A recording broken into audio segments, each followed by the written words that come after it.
ব্যাখ্যা সহ এমসিকিউ আজকে এই ভিডিওতে সবাইকে আবারও স্বাগতম। আমরা আজকে আমাদের আলোচ্য বিষয় হিসেবে যে অধ্যায়টা আছে সেক্ষেত্রে আমাদের অধ্যায়টা হচ্ছে চ্যাপ্টার 5 প্রোগ্রাম ডিজাইন এবং হচ্ছে কি সি প্রোগ্রামিং। অধ্যায়টা অনেক বিশাল বড় একটা অধ্যায়। তো এই অধ্যায়টা অনেকগুলো এমসিকিউ, তো আমরা পর্যায়ক্রমিক কয়েকটা পর্বে সবগুলো এমসিকিউ ব্যাখ্যা সহ আলোচনা করার চেষ্টা করব। তো শুরু করা যাক আজকের যে ভিডিও। তো আজকে আমরা প্রথম 50টি প্রশ্ন নিয়ে এই ভিডিওতে আলোচনা করব, আর সাথে হচ্ছে পরবর্তী পর্যায়ক্রমে আমরা আস্তে আস্তে পুরো অধ্যায়টা শেষ করার পর আবারও যে প্রত্যেক অধ্যায়ের মতো বোর্ডের প্রশ্নগুলো সলভ করব। তো প্রথম প্রশ্ন হচ্ছে, প্রোগ্রামের ভিত্তি কি কোনটি? তাহলে প্রোগ্রামের ভিত্তি এখানে অপশন আছে কোডিং, ডিবাগিং, প্রবাহচিত্র, সুডোকোড। তো কোডিং হচ্ছে আমরা যখন কোড করি তো কোডের বিষয়টা আসে সবচেয়ে পরে।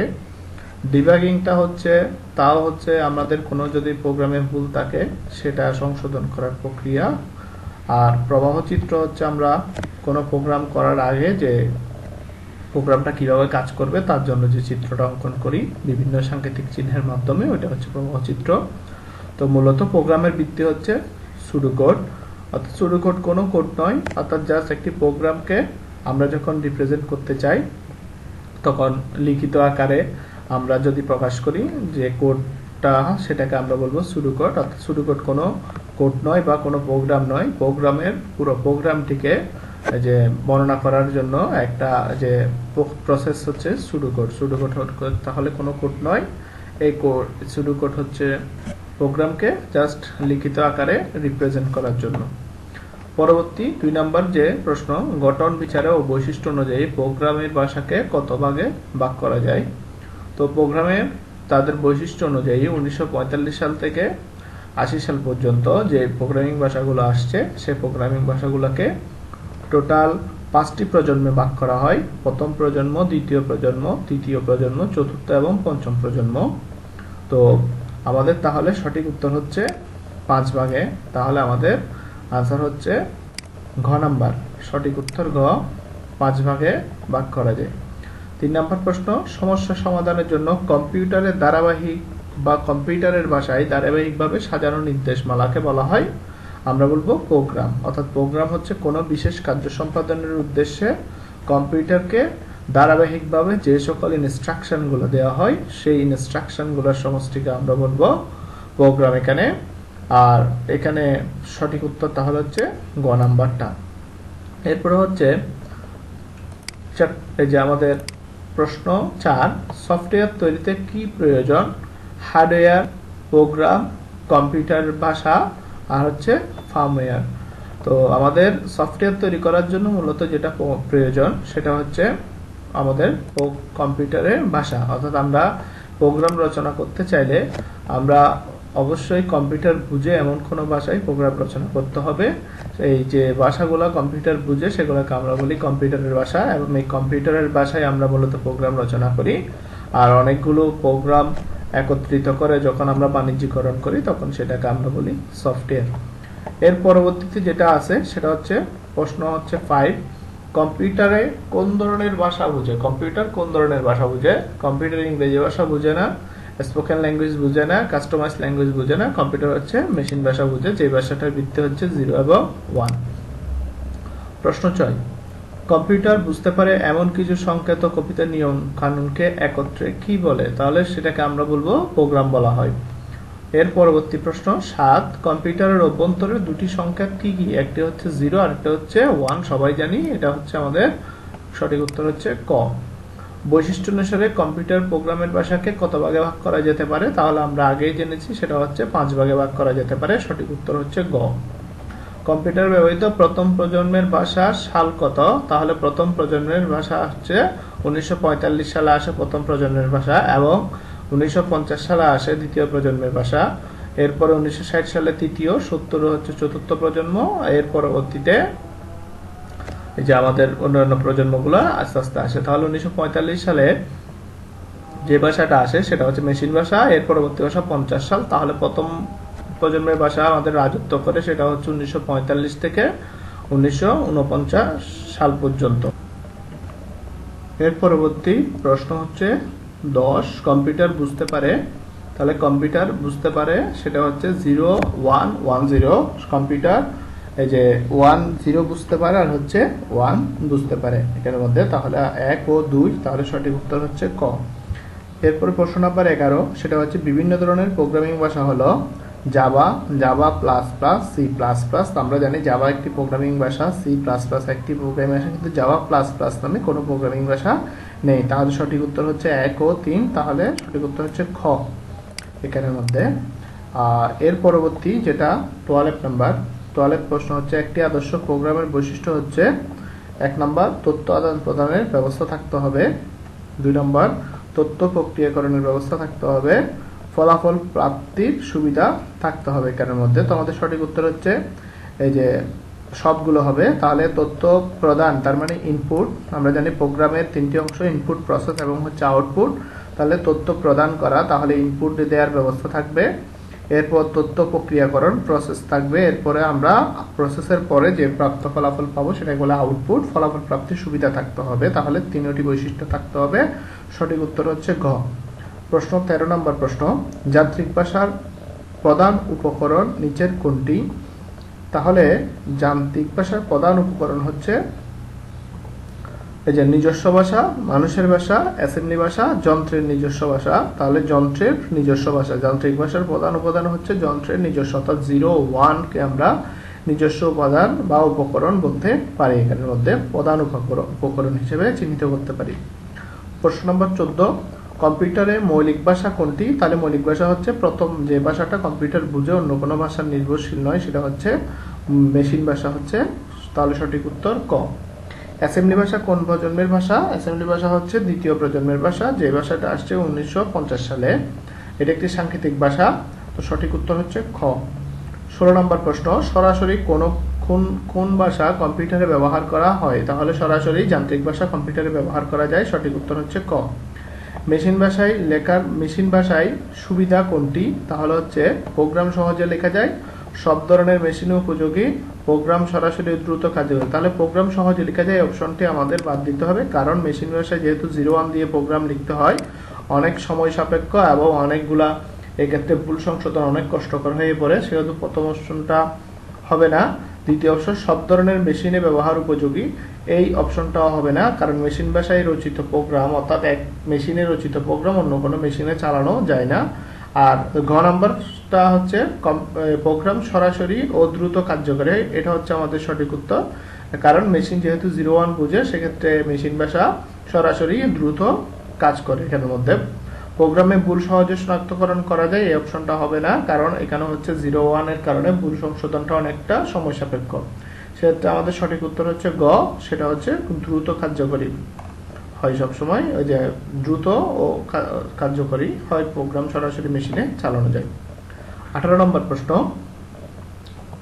কোন ভাষায় লিখিত প্রোগ্রাম কোন ভাষায় লিখিত প্রোগ্রাম কম্পিউটার সরাসরি বুঝতে পারে? তাহলে সেটা হচ্ছে মেশিন ভাষা।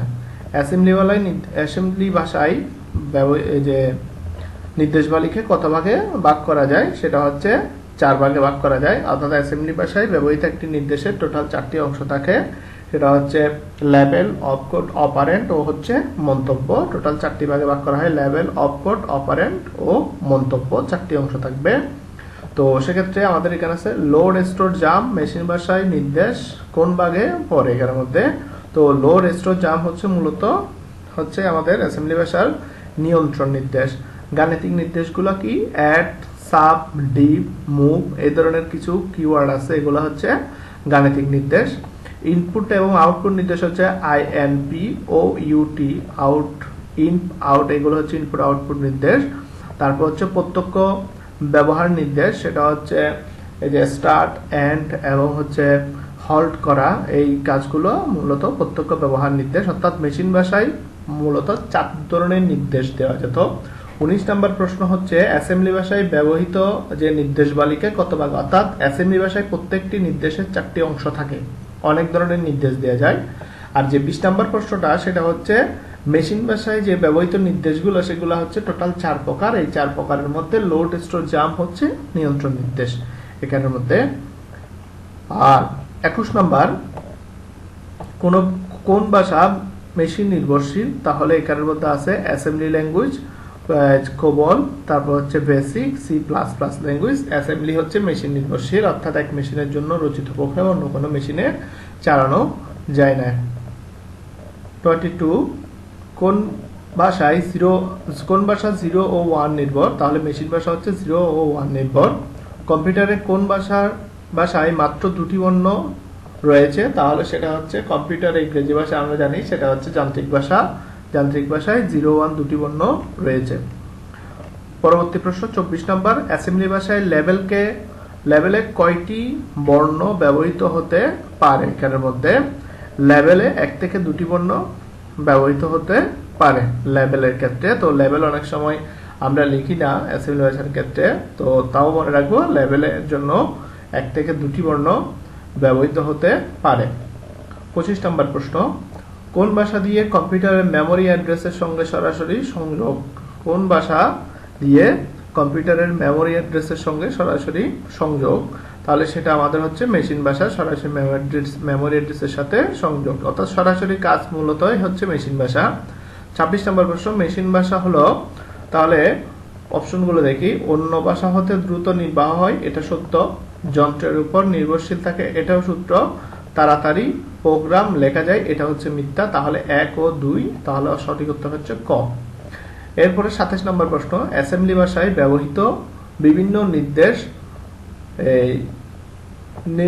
নেমোনিক হলে, তাহলে নিচের কোনটি সঠিক বলা হচ্ছে কারের মধ্যে, তাহলে অ্যাসেম্বলি ভাষায় ব্যবহৃত নির্দেশ যদি নাম্বার যদি হয় সেক্ষেত্রে হলো নিউমেরিক যে আমাদের ইনস্ট্রাকশন গুলো আছে সেগুলো হচ্ছে মূলত অপ কোড গুলাকে বোঝানো হয়, অপারেশন কোড গুলাকে বোঝানো হয়। তো অপারেশন কোডগুলোর মধ্যে আছে ডিভিশন, এরপরে এডিশন, অ্যাড করার জন্য, মুভ হচ্ছে ডাটা একটা মেমোরি থেকে আরেকটা মেমোরিতে পাস করার জন্য ব্যবহার করা হয়। তাহলে এই যে নমিক যে কোডগুলো অপারেশন কোড হিসেবে এই তিনটি আছে, তিনটি সঠিক। সঠিক উত্তর হচ্ছে গ। পরবর্তী প্রশ্ন, এই যে পরবর্তী প্রশ্নতে চলে আসি আমরা, সেটা হচ্ছে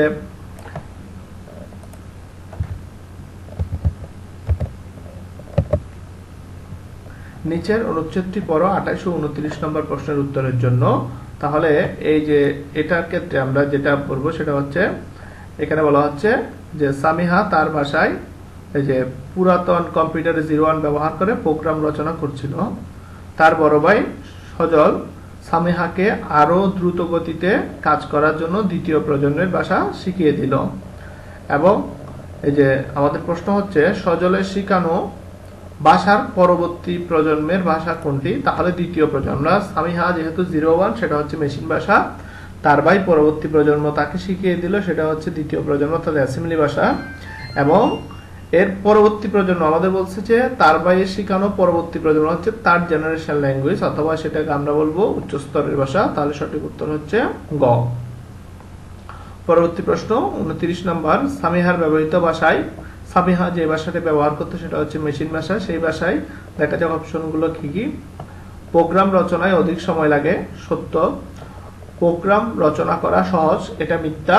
ডিবাগ করা কষ্টসাধ্য, এটা সত্য। তাহলে 1 এবং 3 হচ্ছে সঠিক উত্তর। সঠিক উত্তর হচ্ছে খ।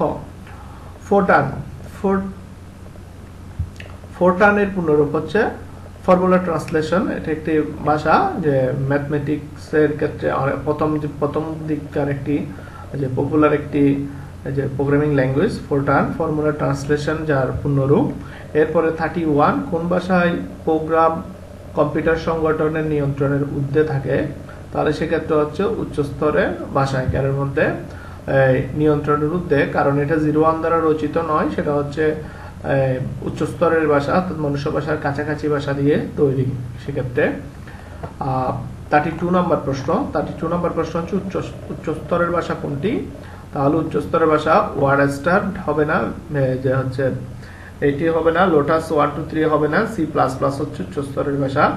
এরপরে হচ্ছে 33 প্রকৃতপক্ষে উচ্চ স্তরের ভাষা কোনটি, ইংরেজি ও গাণিতিক চিহ্নের সমন্বয়, ইংরেজি ও বুলিয়ান অ্যালজেব্রার সমন্বয়, বুলিয়ান অ্যালজেব্রা ও মর্গ্যানের উপপাদ্যের সমন্বয়, শুধুমাত্র গাণিতিক চিহ্নের সমন্বয়। তো আমরা মূলত এই যে প্রোগ্রামিং ভাষার ক্ষেত্রে যেটা তার জেনারেশন বলি, সি ল্যাঙ্গুয়েজের ক্ষেত্রে দেখে আমরা ইংরেজি বর্ণগুলো ব্যবহার করি আর কিছু গাণিতিক চিহ্ন ব্যবহার করি, সেক্ষেত্রে সঠিক উত্তর হবে ক।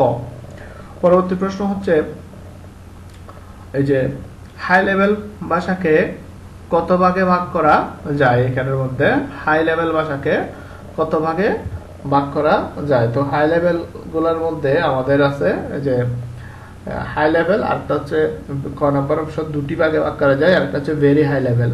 আচ্ছা, একটা হচ্ছে উচ্চ স্তরের আর একটা হচ্ছে অতি উচ্চ স্তরের ভাষা, দুটি ভাগে ভাগ করা যায়। এরপর হচ্ছে 35 মেশিন নিয়ন্ত্রণ সিমুলেশন বৈজ্ঞানিক পরীক্ষার কাজে ব্যবহৃত হয় কোনটি। তাহলে সেটা হচ্ছে সিএসএল। সিএসএল হচ্ছে একটি এই যে পঞ্চম প্রজন্মের ভাষা। এটা হচ্ছে সিমুলেশন অর্থাৎ আর্টিফিশিয়াল ইন্টেলিজেন্সের ক্ষেত্রে এই ভাষাটি ব্যবহার করা হয়। এরপর হচ্ছে 36 প্রয়োগ বৈশিষ্ট্যের ভিত্তিতে কম্পিউটার ভাষাকে কত ভাগে ভাগ করা যায়। সেটা হচ্ছে দুটি ভাগে ভাগ করা যায় প্রয়োগ বৈশিষ্ট্যের উপর ভিত্তি করে। একটা হচ্ছে নিম্ন স্তরের ভাষা, আর একটাকে আমরা বলি উচ্চ স্তরের ভাষা। প্রয়োগ বৈশিষ্ট্য নিম্ন স্তরের ভাষা মানে হচ্ছে সেক্ষেত্রে আমরা হার্ডওয়্যার নিয়ন্ত্রণ করি, আর উচ্চ স্তরের ভাষা যেগুলো দিয়ে মূলত আমরা বিভিন্ন ধরনের অ্যাপ্লিকেশন তৈরি করি এখানের মধ্যে, সেই ক্ষেত্রে আমাদের কম্পিউটার ভাষাকে প্রয়োগ বৈশিষ্ট্যের উপর ভিত্তি করে দুই ভাগে ভাগ করা হয়। সি এর আবিষ্কারককে, তাহলে সি এর আবিষ্কারক হচ্ছে যে আমাদের ডেনিস রিচি হচ্ছে সি এর আবিষ্কারক। উনি সর্বপ্রথম সি ভাষাটি উদ্ভাবন করেন। এরপর হচ্ছে 38 সি প্রোগ্রামের নতুন সুবিধার সংযোজনের পরবর্তী সংস্করণ কোনটি। তাহলে সি এর নতুন বৈশিষ্ট্য সুবিধা সংযোজন করা হয়েছে সি প্লাস প্লাসে, অর্থাৎ সি এর উন্নত ভার্সন, যার ভিতরে সি এর সবগুলো বৈশিষ্ট্য পাওয়া যায় এবং আরো অনেকগুলো বৈশিষ্ট্য এটা এখানে অ্যাড করা হয়েছে। সেক্ষেত্রে আমাদের সঠিক উত্তর হচ্ছে 38 হচ্ছে ক, C plus plus. C plus plus আবিষ্কার করেন হচ্ছে যে স্ট্যাটস্টপ। তাহলে এরপরে আমাদের পরবর্তী প্রশ্ন হচ্ছে 40 নম্বর প্রশ্ন, সি প্লাস প্লাস কোন সালে সূচনা হয়। তাহলে ক নম্বর প্রশ্ন হচ্ছে 1980 সালে সি প্লাস প্লাস এর সূচনা হয়। এখানে পরবর্তী প্রশ্ন, ভিজুয়াল বেসিকের পরবর্তী ভার্সন কোনটি। সেটা হচ্ছে বিবি ডট নেট। ভিজুয়াল বেসিকের পরবর্তী ভার্সন হচ্ছে কি বিবি ডট নেট। বিবি ডট নেটের পরে বর্তমানে হচ্ছে ডট নেট ইউজ করা হয়। তো এটা একটু মনে রাখতে হবে, ভিজুয়াল বেসিকের পরবর্তী ভার্সন হচ্ছে বিবি ডট নেট, এরপরে ডট নেট এখন বর্তমানে প্রচুর পরিমাণে ব্যবহৃত হয়। এর পরবর্তীতে 42 চলক ও মেথডকে স্বয়ংক্রিয়ভাবে চিনে নেয় কোনটি। তাহলে সেক্ষেত্রে আমরা বলবো পাইথন, সবচেয়ে মডার্ন একটি বর্তমান যুগের একটি ল্যাঙ্গুয়েজ পাইথন ল্যাঙ্গুয়েজ, যেখানে আলাদাভাবে ইন্ডিকেট করতে হয় না, অটোমেটিকলি সে সবকিছু চিনে নেয়। সে পাইথন ভাষাটা, পাইথন একটি প্রোগ্রামিং ভাষা, বর্তমানে মেশিন লার্নিং এর ক্ষেত্রে অথবা মেশিন বেস কাজ করার ক্ষেত্রে এই প্রোগ্রামটি খুবই ব্যবহার করা হয়। রোবোটিক্স এর ক্ষেত্রে অনেক বেশি ব্যবহার করা হচ্ছে বর্তমানে বিভিন্ন ধরনের। মেশিন লার্নিং এর জন্য মূলত পাইথন ভাষাটা সবচেয়ে, এবং অ্যাপ্লিকেশন তৈরির ক্ষেত্রেও বহুল ব্যবহার আছে এই ভাষা। এরপর আছে 43 পাইথন ভাষা তৈরি করেন, সেটা হচ্ছে গুইডো ভ্যান রোসাম হচ্ছে পাইথন ভাষা তৈরি করেন। আর বর্তমানে পাইথনের একটি ফ্রেমওয়ার্ক আছে প্রচুর পরিমাণে ব্যবহৃত, সেটা হচ্ছে জ্যাঙ্গো তার নাম, এই যে পাইথনের একটি ফ্রেমওয়ার্কের নাম। আর পরবর্তী হচ্ছে 44 নম্বর প্রশ্ন, পাইথন ভাষা তৈরি হয় কত সালে। তাহলে পাইথন ভাষাটা তৈরি হচ্ছে 1989 সালে পাইথন ভাষাটি তৈরি হয়। এরপর আছে কোন ভাষাকে কম্পিউটার প্রোগ্রামিং ভাষার জনক বলা হয়। সেটা হচ্ছে মাদার অফ প্রোগ্রামিং ল্যাঙ্গুয়েজ, সেটাকে আমরা বলবো সি। অর্থাৎ এই যে আমরা যেটাকে বলি সি প্রোগ্রামিং ভাষাকে বলবো কম্পিউটার প্রোগ্রামিং ভাষার জনক বলতে পারি। চতুর্থ প্রজন্মের ভাষাকে বলা হয় অতি উচ্চ স্তরের ভাষা, মধ্যম স্তরের ভাষা, নিম্ন স্তরের ভাষা। 1 নাম্বার অতি উচ্চ স্তরের ভাষা। 47 যে প্রোগ্রাম উৎস প্রোগ্রামকে যান্ত্রিক ভাষায় রূপান্তর অনুবাদ করে বস্তু। তাহলে যে প্রোগ্রাম উৎস প্রোগ্রামকে আমাদের যে যান্ত্রিক ভাষায় অনুবাদ করে বস্তু প্রোগ্রামে রূপান্তর করে তাকে কি বলা হয়। তাহলে এখানে প্রশ্নটা হচ্ছে মূলত আমাদের উৎস প্রোগ্রাম কি, আর একটা হচ্ছে বস্তু প্রোগ্রাম কি, অথবা একটা বললো সোর্স প্রোগ্রাম আর একটা হচ্ছে অবজেক্ট প্রোগ্রাম। তো সোর্স প্রোগ্রাম হচ্ছে আমরা বর্তমানে যে প্রোগ্রামগুলো লিখি আমাদের ভাষায় সেগুলো হচ্ছে সোর্স কোড বা সোর্স প্রোগ্রাম বলে। আর অবজেক্ট প্রোগ্রাম বা বস্তু প্রোগ্রাম বা যান্ত্রিক প্রোগ্রাম হচ্ছে, অবজেক্ট প্রোগ্রাম হচ্ছে যেটা কম্পিউটারে সরাসরি চলে আর কি। তাহলে 01 দ্বারা রচিত যে কোড সেটাকে আমরা বলবো অবজেক্ট কোড। আর 01 ব্যতীত অন্য যে 4 প্রজন্মের ভাষা আছে সেই 4 প্রজন্মের ভাষায় রচিত যে কোড সেই কোডগুলোকে আমরা বলবো সোর্স কোড। আর সোর্স কোডকে আমরা কি করি, সবসময় আমাদের ভাষা যেহেতু সোর্স কোড, এই কোডটাকে মেশিনের ভাষায় অথবা অবজেক্ট কোডে কনভার্ট করে নিতে হবে, সেজন্য আমাদের একটি অনুবাদক প্রোগ্রামের প্রয়োজন হয়। তাহলে অনুবাদক প্রোগ্রাম যে কাজটা করে, সোর্স বা উৎস প্রোগ্রামকে এই যে বস্তু প্রোগ্রামে রূপান্তর করে বা যে অবজেক্ট প্রোগ্রামে রূপান্তর করে। কৃত্রিম বুদ্ধিমত্তার সাথে সম্পর্কিত কোন ভাষা, তাহলে হচ্ছে পঞ্চম প্রজন্মের ভাষা। 49 সেটা হচ্ছে প্রসেসিং ক্ষমতা বেশি দরকার হয় কোন ভাষায়। প্রোগ্রামিং ভাষা স্তর যত উপরের দিকে যাবে যন্ত্রের দক্ষতা এবং প্রসেসিং পাওয়ার তত বাড়াতে হবে। সেক্ষেত্রে আমাদের সঠিক উত্তর হচ্ছে এখানের মধ্যে চতুর্থ প্রজন্মের ভাষা। এখানের মধ্যে তাহলে মেশিন ভাষা হবে না, অ্যাসেম্বলি উচ্চ স্তর হবে না, চতুর্থ প্রজন্মের ভাষা অতি উচ্চ স্তরের ভাষা। অর্থাৎ ভাষা যত উন্নত হবে আমাদের যন্ত্রের দক্ষতা আরো বেশি পরিমাণে বাড়াতে হবে।